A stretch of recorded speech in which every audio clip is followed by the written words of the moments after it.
members of the Fourth Estate, distinguished ladies and gentlemen, good morning. I am very delighted to have opportunity to talk to the Fourth Estate today over issues that are affecting our country and the region in general. So let me thank the leadership and members of the International Press Association of East Africa, IPEA, for honoring our request to meet today and exchange views. We meet at a time of great fluidity in Kenya and much of the region. From your incisive reporting, which we very much appreciate, it is clear you are in touch with the developments in our country and the region. I'm here today to speak to you about the ongoing tax protests in Kenya, which will continue.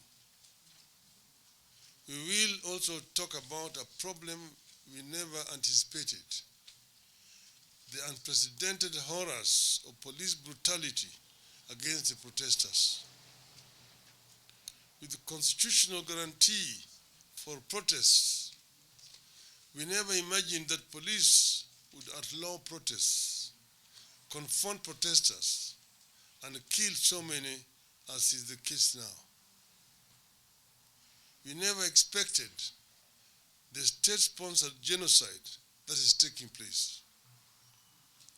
My intention, therefore, is to jumpstart a candid discussion about these developments, share our fears and perspectives, and listen to yours too. The most important discussion in our country today is the high taxes, rising cost of living, and the ensuing protests. Although the tax protests had been initiated by Azimio, it has since gone beyond the party. After the passage of the Finance Act, Kenyans have defied party, political and regional divides and united to resist punitive taxation and demand the lowering of the cost of basic commodities. That the tax burden is unbearable is no longer a party issue. It is a Kenyan issue. The response by the state to the protests has given way to something that now looks like even more ominous than the high cost of living that the protests were initially about. We are witnessing unprecedented police brutality. We are also witnessing an unprecedented phenomenon of the state resorting to armed militia to quell protests.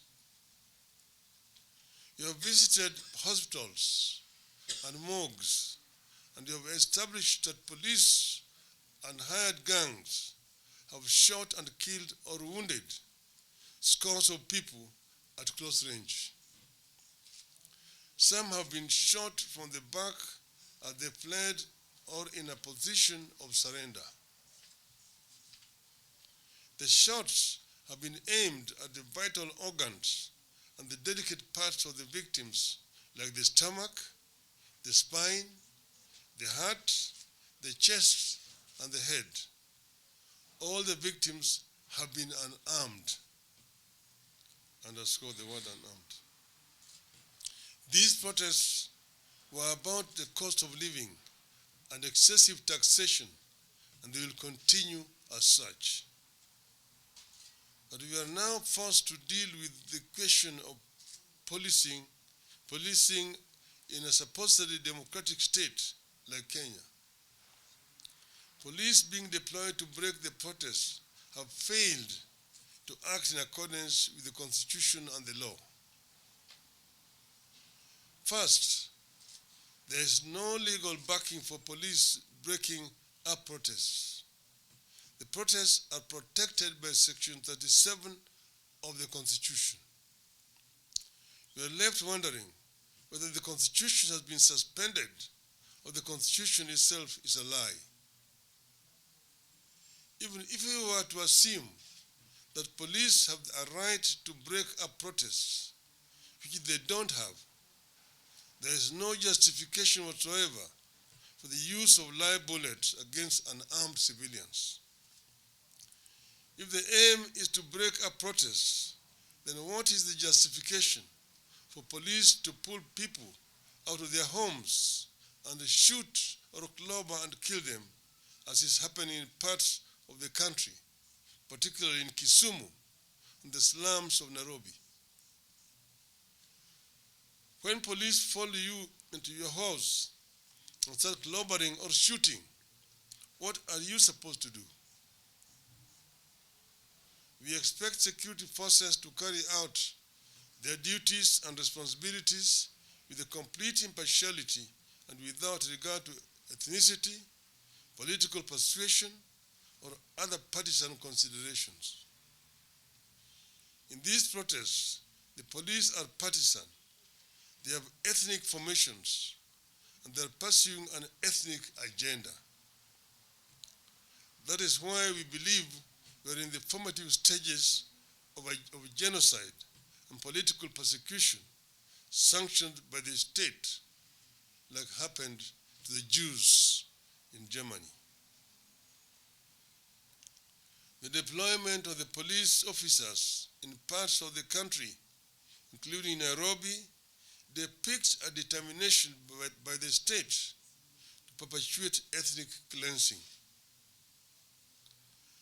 Going back to the Finance Act and the wider question of high taxes, the question we are struggling with as a nation is, what are the citizens supposed to do when the government ignores their feelings, views, and circumstances? In the run-up to the vote on what is now the Finance Act, polls showed that more than 90% of Kenyans rejected it. Even after MPs voted in favor of the act, polls still showed that the majority of Kenyans did not like it. But the executive proceeded and imposed punitive taxes. We are aware that the rising cost of living is not limited to Kenya. We also know the country has debts to pay. But we know no country that responded to high cost of living by raising taxes the way Kenya did. Nearly all other countries embrace policies that ease the pain. Kenya embraced policies that worsened the pain. And I'm talking to you as somebody who has run a government. The government had the option to request for debt relief in the form of highly concessional rescheduling of external and domestic public debt, including the debt owed to China. Kenya could have pursued comparable treatment of commercial debt. It chose to burden citizens with taxes. What are citizens supposed to do in such circumstances? In Kenya, we long embraced the idea that in a democracy, few individuals cannot use government as their tool against the people. In the case of the Finance Act, the people were ignored. What are the people supposed to do? Some have argued that we should have stopped the proposals during the vote in Parliament. But we could not. One of the first steps this regime embarked on upon coming to office was to lure some of our MPs to its side to give itself an artificial majority. Those MPs teamed up with the executive to defeat the wishes of the people. For record, you need to know that at the elections, Azimio Coalition won 172 seats against Kenya Kwanza's 165. So we had a majority of 7 members of parliament. But the situation has since changed, which is why protection and respect for the independence and autonomy of political parties in the spirit of multi-party democracy is also a core issue we are prosecuting against this regime. And you know, for record, in the USA, the Republicans have majority in the Senate, and that majority will remain until the life of that parliament. If the regime did not lure our MPs to its side, and if it stopped interfering with the affairs of our constituent parties, the Unpopular Finance Act would have been rejected. The executive would have been forced to negotiate. We therefore resorted to the timeless principle that in a democratic country that is founded upon the sovereignty of the people, whenever the arms of government, whether the executive or the legislature or judiciary, fall into the hands of men and women who use their delegated sovereign power to oppress the people and benefit themselves, then it becomes a right and a duty of the people in pursuit of the common good and to assert their sovereignty to disobey those men and women and their laws. That is when we took refuge in Article 37 of our Constitution, which gives every person the right, peaceably and unarmed, to assemble, to demonstrate, to picket, and to present petitions to public authorities. Unfortunately, that is what the police are killing people for. People are being arrested in most uncivil way. Many have been abducted commando style and held incommunicado way past the stipulated period of 24 hours within which they must be presented in court.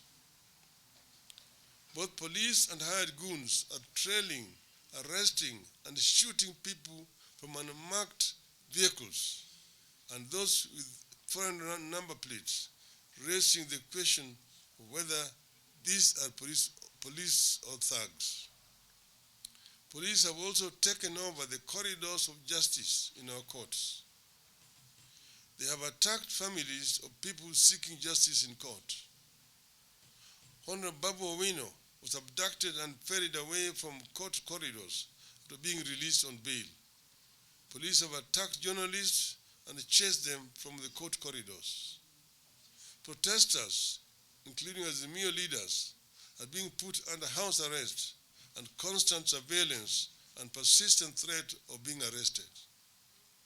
If leaders, including myself, have committed a crime, the state should issue arrest warrants or ask them to present themselves to a police station. In this regard, we very much appreciate the UN Human Rights Office for calling out the Kenya police for failing to facilitate peaceful assemblies and failing the test of legality, necessity, proportionality, and non-discrimination in the use of force.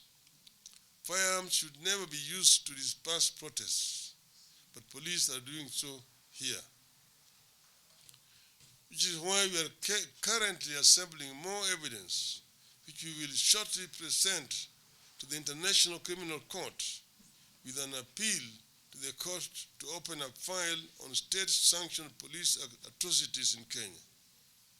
We have also seen constant verbal attacks on President Uhuru Kenyatta, the fourth president of the Republic of Kenya, with the withdrawal of security of his mother, Mama Ngina Kenyatta, the attack on his son Jomo by uniformed people claiming to be police, and the attack and vandalization of the Kenyatta family Northland farms, and also the company of yours truly.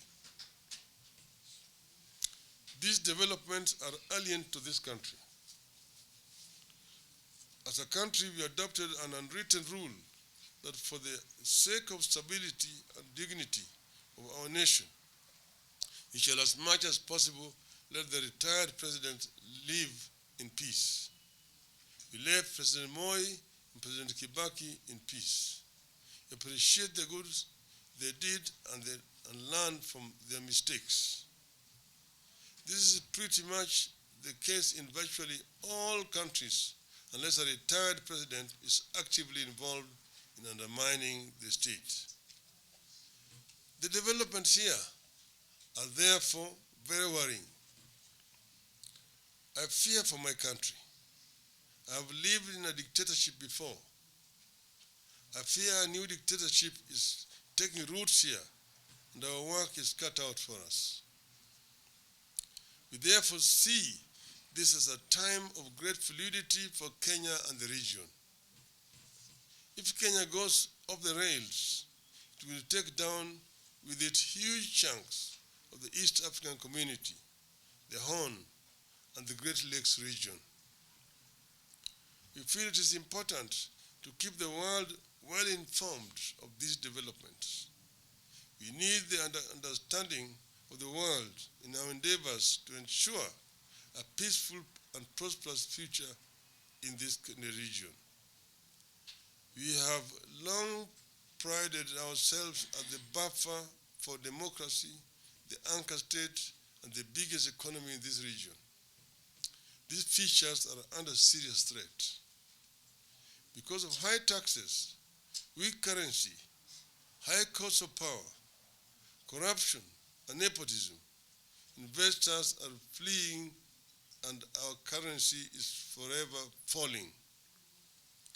Ethnic division and tensions are building up, especially after the regime declared that the country is a company limited by shares, pegged on how one voted.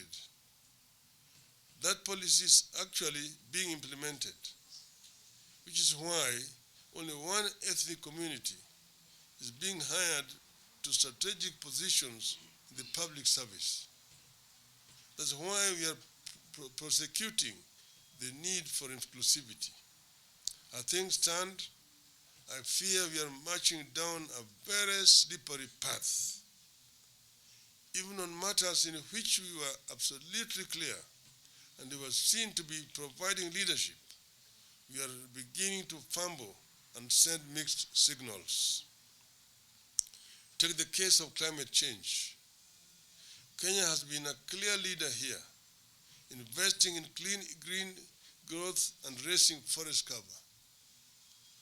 Now the country is busy clearing its forests, while at the same time hosting climate change negotiations and accusing the international community of failing to provide funds to mitigate climate change. On matters of critical significance to global community like the climate change, food security, and Russia-Ukraine war, we have become entirely transactional. No ideology, no policy, just transactions. As a country, we are paying a steep price for the Russia-Ukraine war. When Russia invaded Ukraine, Kenya took a principled stand at the UN that won international applause. We supported multilateralism against unilateralism. We rejected expansionist tendencies and the use of force in settling disputes. We also rejected any new forms of domination and oppression. That clarity no longer exists. Today, we act with little regard for multilateralism and global opinion. We are in Belarus, Russia, Iran, and the Middle East. That is hardly a way to run a country. We know where all these knee-jerk reactions and reincarnation of dictatorship is coming from. We have a regime that suffers legitimacy deficit. We believe the current administration rigged itself into power and does not enjoy popular mandate. To put this matter of legitimacy to rest, we have been pushing for the complete audit of the 2022 elections. As a party, we believe the machinations that sneaks Kenya Kwanza into power are the reason behind the regime's determination to single-handedly reconstitute the Independent Electoral Boundaries Commission, IBC, an attempt we are vehemently opposed to. We believe that in the absence of a professional audit of the 2022 elections and a bipartisan reconstitution of the IBC, the results of the 2027 elections is a foregone conclusion. This is the struggle we are currently engaged in as a party. This is the struggle we wish the world to understand us clearly on. We believe Kenya is on a wrong path and that could impact many countries in the region and lead to a major instability. As patriots, we are doing our best to stop the slide. I welcome questions and comments. Thank you, ladies and gentlemen.